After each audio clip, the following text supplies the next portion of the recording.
This is Matt for Into Boxing. Delighted to be joined by one of the best trainers in the country, Mark Tibbs. Mark, we're here today. John Hedges, Johnny Fisher, both got good fights on this Katie Taylor undercard. How pleased are you with their progression and how they're looking in fight week? Yeah, I couldn't be. I'm over the moon at our balance and how they're peaked. Both of them, they've peaked really well. Big Johnny Fisher, come back from Las Vegas, so he was, for another cut. Well, no, from myself, I like to see the process through, but couldn't deny him that experience. Do you know what I mean? So well done to him for getting that experience. So I had to adjust my own thinking, getting him back into training camp with this fight, and I think we're there now, and the performance will show on Saturday night for sure. And Johnny Hedges, I'm happy with his development. He's had really good sparring with Chev Clark and Tommy Fletcher. And Chris Latuke, a guy who's a world amateur experienced guy from, he's from Sheffield actually. He's an African guy from Sheffield, yeah. Talk to me about that experience for Johnny Fisher. He's gone away. Do you think that can help him? Obviously, everyone, it's nice to stay away with one trainer staying situated and grounded, but travelling abroad, experiencing new things, could that help his development?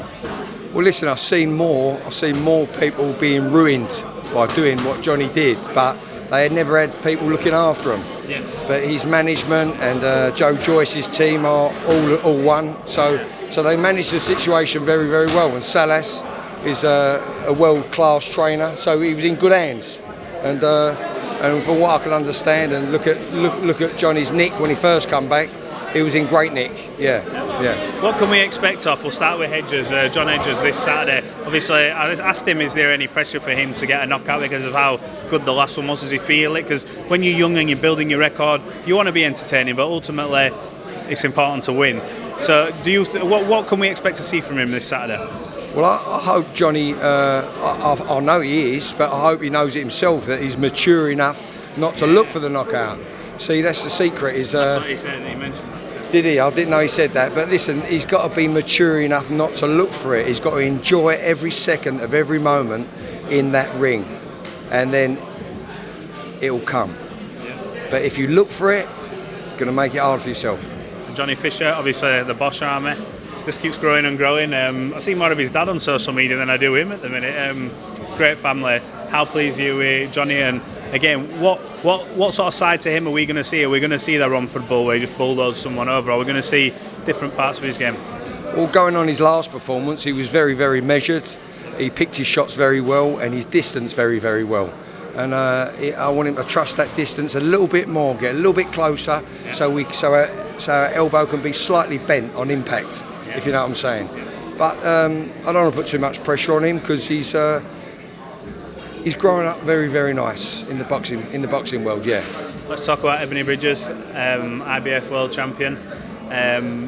Big fight. She's had a mandatory defence in Leeds against Shannon O'Connell. Yeah. You mentioned off camera she looks in good shape. How's she getting on? And is she where you want her to be at this stage of a fight camp? 100%. Ebanie Bridges is. I really enjoy working with Ebanie because of her work ethic. The way she's very diligent in her homework, and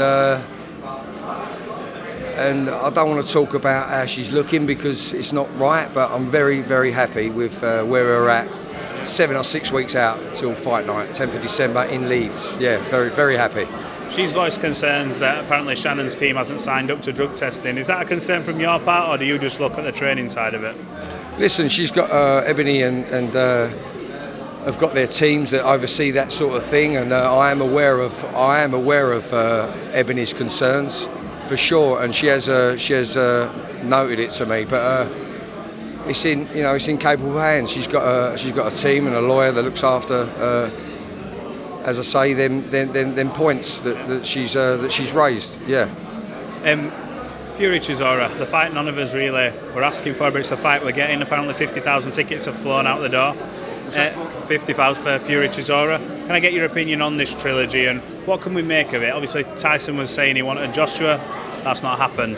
What do you make of this Dell at this stage of his career coming against the prime Tyson Fury? What do you make of the fight stylistically as a matchup? Well, to be fair, one of you guys about 4 months ago in Sheffield mentioned this fight to me, and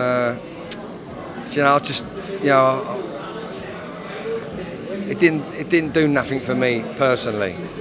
But you know, as it's as the plot thickens, so to speak, and all the big guys are not available, and when you think about Derek Chisora, what he brings to the table, he brings everything. He brings the kitchen sink to the table, and so you're gonna get a humdinger that night. But I would I feel a little bit let down, to tell the truth. I do feel a little bit let down, but it is what it is, and he's got to fight, Tyson. Yeah. He's got to keep busy. He wants to fight before Christmas, and only Derek was available. So, I could only see what I can see as a boxing fan. I'm not inside their teams, and done it. You know what I mean? So yeah.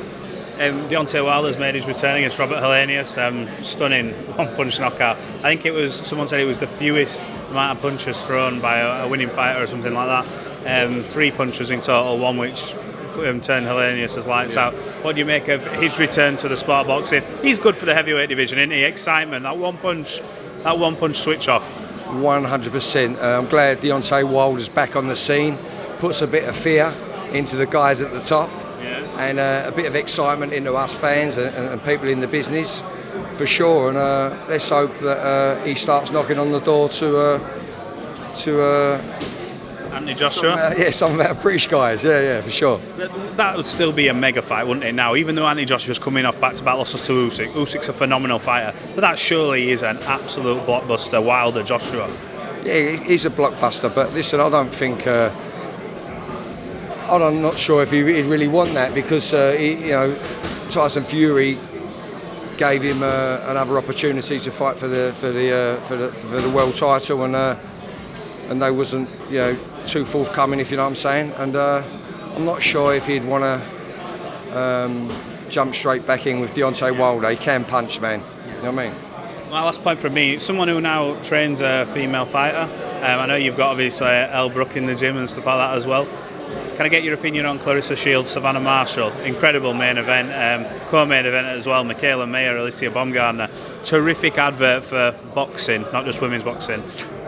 What do you make of Clarissa Shields? Just firstly, on her performance, a great display over Savannah Marshall. Well, you just said it yourself. It was a brilliant display from both fighters, Clarissa and Marshall. What a fight it was. I thought our girl, the British girl, what's her name? Savannah Marshall. Savannah, yeah. I thought Savannah should have and could have kept it longer and stronger. More distance-wise, at least for most of every round before she goes in for the short punches. But she fought with her heart, and she gave it her heart. She gave it her all, and very impressed with Clarissa Shields. Always was anyway, but she's very, very special. And Baumgartner. She fought. Who did she fight? Michaela Mayer. That was. I thought that was split, wasn't it? There was a split, and I thought that was the right decision. Baumgartner win it. Yes, I did. It was a great fight and a great advert for women's boxing. What a show that was. Great show. Yeah. Absolutely. Look, Mark, appreciate your time. Thanks for talking to Into Boxing. We'll catch up again soon, hopefully. Top man, Matt. All the best. Appreciate it.